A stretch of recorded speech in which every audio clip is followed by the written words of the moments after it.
From a fluffy pad to this carpet to a premium material for a premium car, this is our factory story of Alcantara. Steering wheel, dashboard and of course the seats.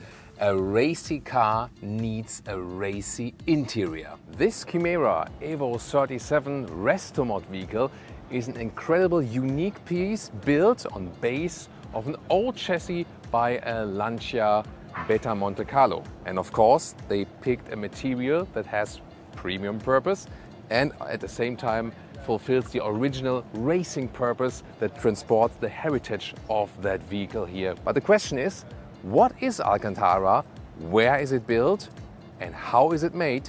Well, it's right behind me and today we take you on an exclusive factory tour of Alcantara, the material that often stands as a synonym for microfiber seats. So sometimes when I say, oh, these are microfiber seats, they say, no, Thomas, it's Alcantara. Well, it's not technically true because it is one of the cases where a brand itself defines a material, at least the naming for it. You know, maybe there are also other examples for it, maybe like in Germany we say Tempo for a handkerchief, for example, or you say Kleenex maybe in the US. And Alcantara is the case because it is such a famous brand. But why are they famous? What are they doing? How does it work? We'll take you on this tour here with Thomas and Autogefühl in 4K, full screen, full length. Let's go. In these final pieces here you see Alfa Romeo, Porsche or BMW M, where this material is being used. But how does it come to that? This is here the Alcantara factory in Italy, about an hour north of Rome. And like anything you can get in the automotive industry, it is of course also a factory complex. It starts all with these small PET pellets. They are now also available with recycling. For example, the first time here for the Ferrari Purosangue Alcantara seats. In this first factory step, the small PET pellets are being melted and being pushed through a tiny hole, and then you have these threads. They're hanging all over the ceiling in this first production hall. You see there are the dark ones or here the bright ones. That depends on the color later on, but there are these two base colors for brighter or for darker colors. Then they are being washed, transported further and are being pulled tight.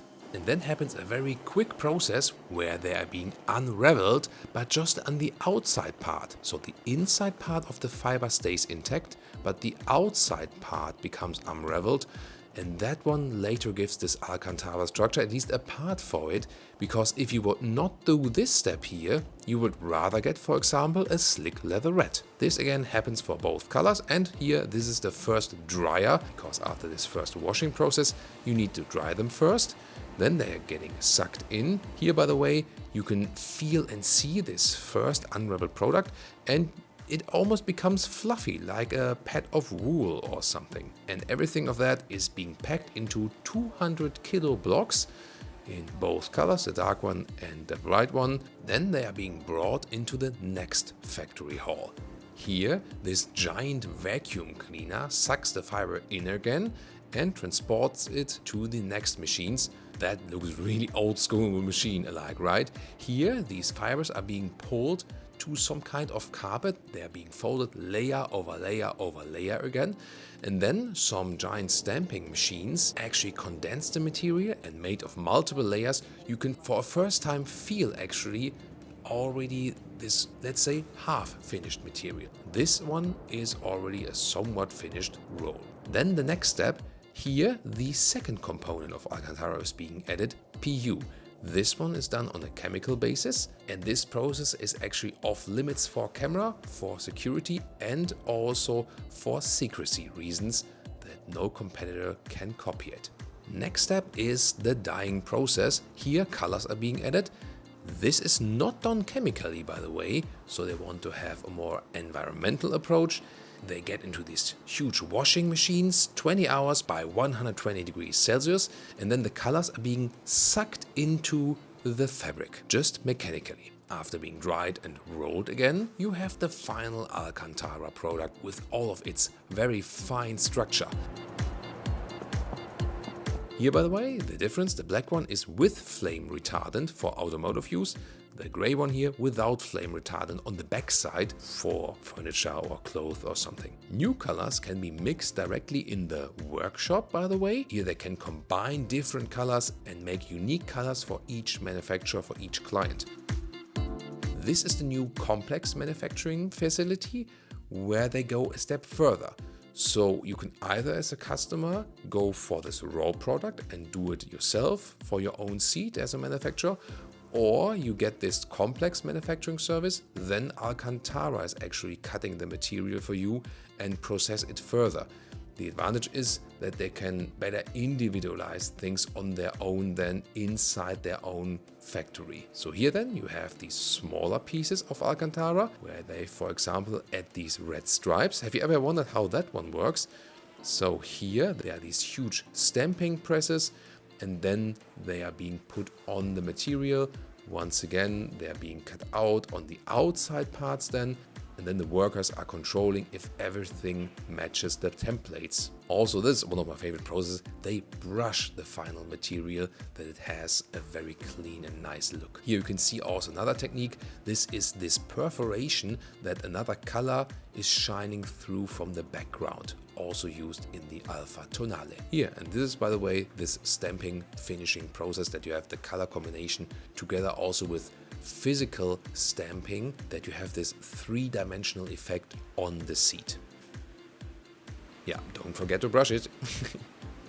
Different colors are once again being used also for the final processing. Yeah, they also can be funny inside the factory.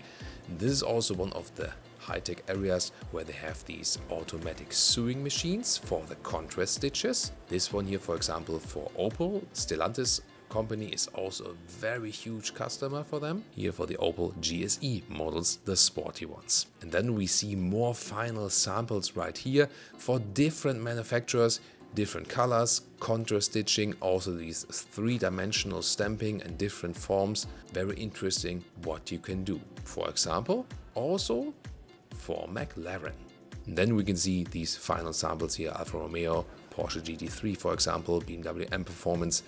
BMW is one of the big German customers of Alcantara, and Jaguar Land Rover as well, or Hyundai with their N products. And here we can see our final Alfa Romeo Tonale parts. This is another interesting technique where you can see how this is being done, this laser stamping I would call it. So there's another fabric in the background and then there's an Alcantara mat on the foreground, and then there is this laser engraving to have these really fine details that the background color can then shine through. Different parts here, by the way. Microsoft Surface, for example, uses it. You can have book covers, shoes, or even bags. They also have this compartment, for example, for furniture, pillows, and it comprises about 15% of the business. However, automotive is still the biggest. This is how it all started. Then back in the automotive industry, Lancia was one of the biggest customers. And here from our editing studio, let's talk about the plastic argument.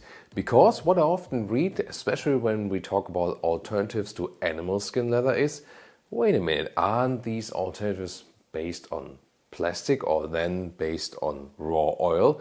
And actually, yes, it is the case, as we have already seen here in the Alcantara production of the microfiber. So you can either take a raw oil base that is then further processed, plastic, these small pellets and so on, and then you make these highly evolved materials from it.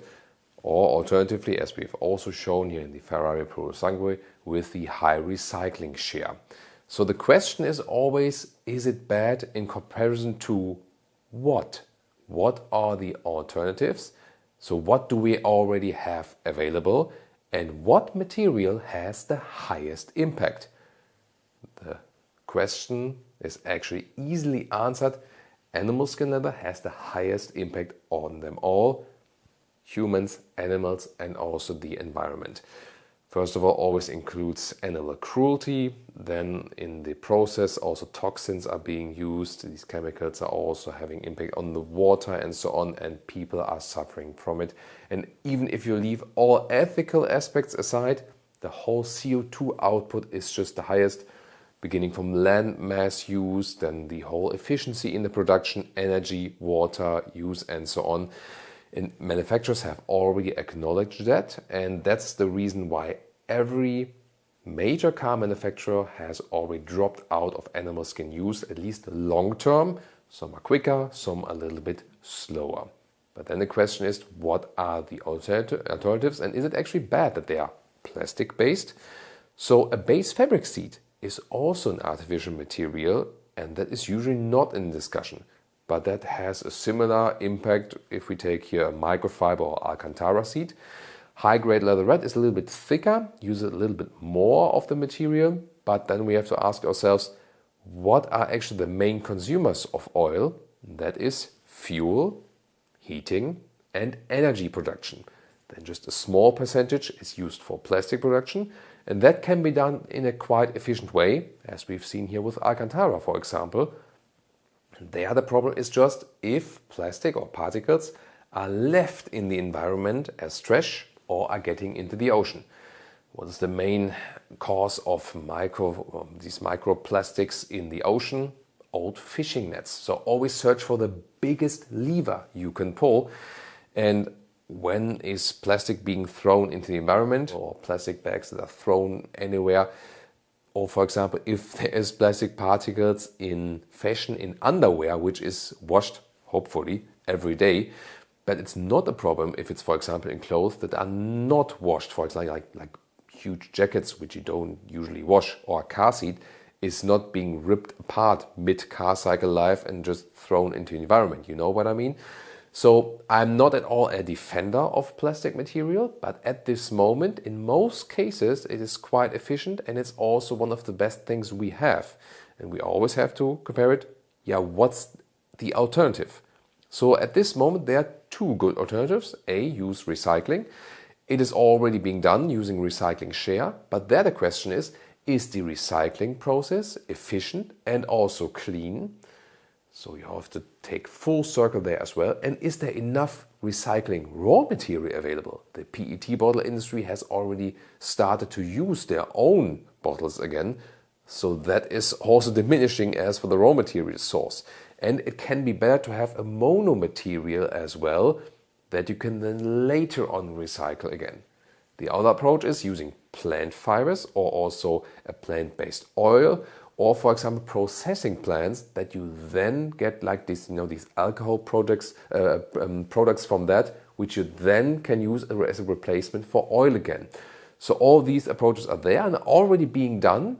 At this moment, science is in a way that you have like this share and can increase the share of it. And then at the end of the day, there are already some prototype materials out there where they go 100% recycling or 100% plant-based or mix these. So there, the big point is everything is possible. It has the greatest potential. And even if you think about inside a vehicle, the seat is about like 5 kilograms of high-grade leatherette, maybe 2.5 kilograms of fabric or microfiber, so even half of that because the material is lighter. Here Alcantara is also pretty light material. And then you have like 300, 400 kilograms of plastic in the whole vehicle. So even inside the vehicle, if you want to save plastic, then maybe rather start with the doors or in the trunk, in the cover and so on. So there's way more potential there. So the bottom line is, if you want to save plastic, if you want to save oil, go for the fuel, heating, energy production side or in the vehicle. Everywhere else, but not majorly on the seat, you see? So that's how I always try to tackle things. Where is the biggest lever I can pull? That doesn't mean that the other problems are not there, but there is the potential also to tackle the small problems. So technology is on its way, and the most important thing is to use the potential of these new modern materials.